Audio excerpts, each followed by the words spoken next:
Hello, everybody, and welcome to episode 14 of Fallout 4 Mods Showcase. This week, I've got a little something different for all of you. I have 3 new mods that have come out since my last episode. And I did a little digging, as I said I might do last week, and I found a couple of old gems from closer to when the game first came out that I want to show you guys as well. So without any further ado, let's get the show started. The first mod up this week is a standalone melee weapon, and it's the Kukri, a Nepalese machete by MikeMoore. As I've said in the past, I don't normally play melee characters in Fallout games, but I saw this mod on the Nexus and I thought it looked pretty cool, so I figured we'd check it out. The model on this is pretty nice. It could be a little bit better in some spots. It's a little bit blocky on the hilt or grip or whatever you want to call it. But it's still pretty nice. The blade has a nice shape to it. And the texture also not extremely high resolution, but pretty decent and on par with the rest of the weapons in the vanilla game. It is actually a pretty nice weapon for its size. It does 33 damage. And it has a medium swing speed. It can be modified at the weapons workbench, and you can change it to a different blade. However, I thought it was interesting that the blade changing actually brings the damage down, but it should be noted that it does change the look of the model on the weapon. So I guess it's up to aesthetics. It's a really great melee weapon for some of you melee characters out there. It's got a little bit different style and look to it than the other machetes in the game. And it even has leveled list compatibility. So you will find it on raiders and other enemies in the wasteland, which is pretty cool. The next mod up today is the M2019 PKD Detective Special, or That Gun by Doom. And this mod adds that gun into Fallout 4. That gun, for those of you that aren't familiar, is a copy, basically, of the gun used by Deckard in the Blade Runner movie. And it was featured in Fallout New Vegas. It was kind of a fan favorite in that game. And now Doom has given us that gun in Fallout 4, which is pretty sweet. The model and texture on this are absolutely amazing. It looks friggin' exactly like Deckard's gun from Blade Runner, and it, of course, takes advantage of a much higher resolution and better looking texture than the version we had in Fallout New Vegas. The weapon can be modified in a number of different ways. You can add a long barrel if you like, or you can also add several different receivers, changing obviously your damage output, and you can also add a lighter grip to it as well. And one of the really neat things about this mod is that it also comes with a custom firing sound and custom reload sounds as well. It sounds more like the gun in the Blade Runner movie when you reload it. It makes that sort of elongated beep type noise, which is pretty sweet. Just another fantastic mod by Doom. This guy's got a laundry list of amazing weapon mods under his belt now, and this one is no exceptions. Excellent work. The next mod up today is Craftable Arcade Machines by LilKandeeKid. And as you can see, what this mod allows you to do is to add arcade machines to any of your settlements based on the in-game arcade Pip-Boy games. Any of the arcade machines can be built at any of your available settlements once you find the respective holotape in-game for each individual game.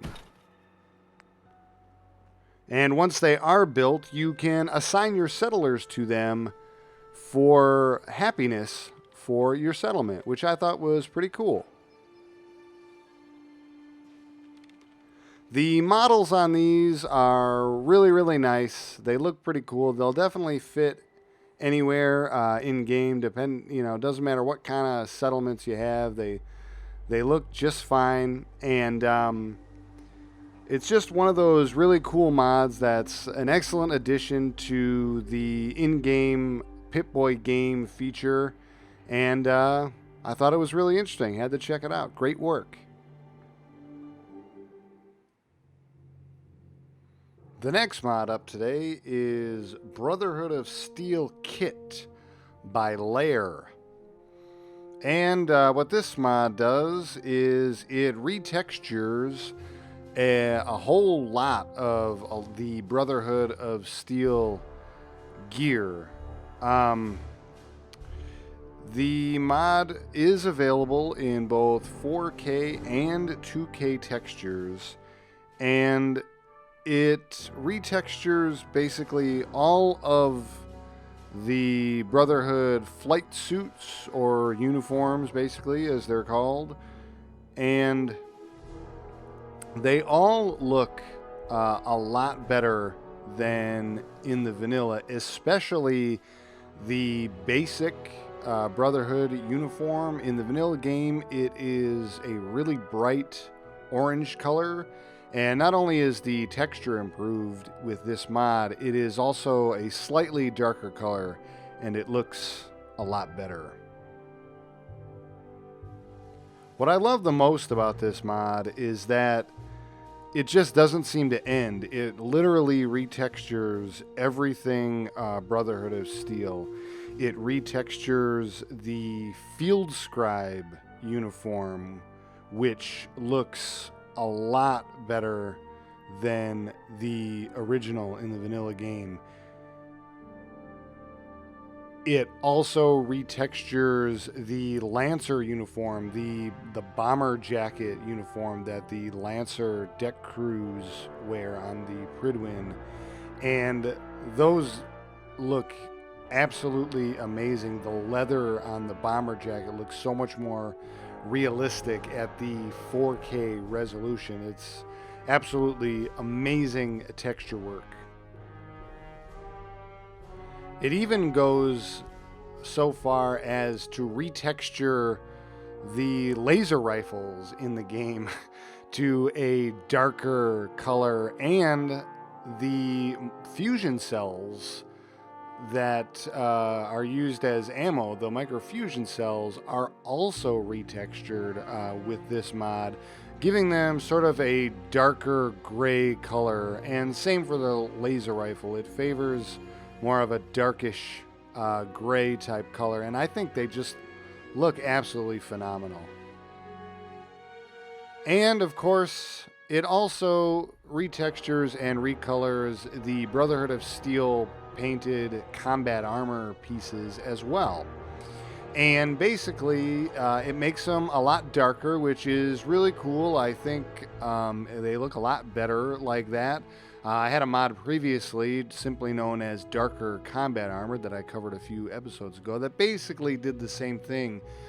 But I think the texture here is a little bit nicer, mostly because of the specular mapping, the shininess on the combat armor looks a lot better with this mod. You know, when you think Brotherhood of Steel, you think steel, right? So having the combat armor pieces be darker and also a little bit shinier, I think is a really nice touch. At the end of the day, it is without a doubt an absolutely fantastic mod for anybody who is a big fan of the Brotherhood of Steel and was more than likely unhappy with some of the textures and color choices of all of their outfits. Then this is probably going to be something that you are going to want to check out. It's a fantastic mod. And the last mod that I want to feature today fixes the radiation storms. And I remember back at E3 when Fallout 4 got announced and Todd Howard initially told us about the radiation storms in Fallout 4, and I was extremely excited for what sounded like a really cool and really dangerous new game effect. But the reality is that radiation storms are really just a minor annoyance, and pretty much after I experienced the first one in game, I didn't really care about it, or especially didn't care about it any more than any other type of weather like rain or anything else. It didn't make any difference, simply because it just doesn't cause that much damage. In the vanilla game, the radiation storms do 5 radiation damage every time the lightning strikes, and the storms usually last around 3 minutes or so. But with Deadly Radstorms by Xylozi, you are able to effectively change that damage to basically whatever you want. You can change the lightning damage from 10 radiation all the way up to 100 radiation every lightning strike if you want to get absolutely crazy. In all honesty, anything beyond 50 and you absolutely will not survive without power armor or a hazmat suit. Even on my character in power armor at 100 damage, by the end of a Radstorm, my HP had dropped by 10% in power armor, which is crazy. And without power armor, I was dead within about a minute and a half. You can also modify the chance of radiation storms.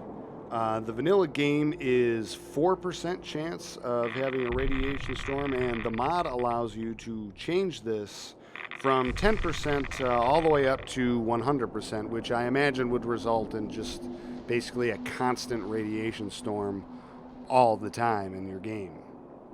One of the other features about this mod that I thought was really cool is you can actually also change the damage down to 0. So if maybe you're the type of person that finds radiation storms just completely annoying and you want them to go away, well, there you go. You can set the damage down to 0, and then you never have to worry about taking radiation damage from a radiation storm ever again.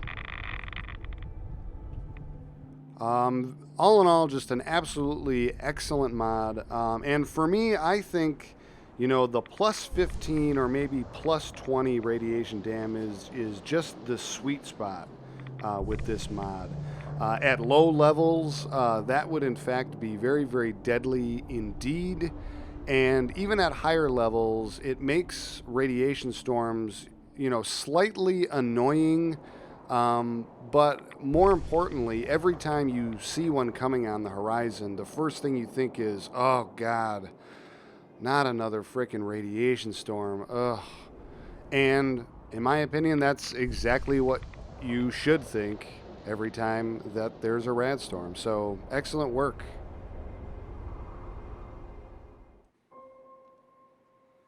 And that wraps it up for this week's episode of Fallout 4 Mods Showcase. Thank you all for joining me. I do hope that you enjoyed the video, and if you did, please don't forget to click on the like button down below. I would appreciate that very much indeed. And while you're down there, you might as well go ahead and subscribe to the channel as well. That way you will never miss out on any future episodes of this series or any other videos that I do. As always, I will remind you that if you do download and install any of the mods featured in this episode, make sure you head back over to the Nexus pages and give the mod authors an endorsement there as well. But with all of that being said, I am out of here, guys, and I will see you all in the next video.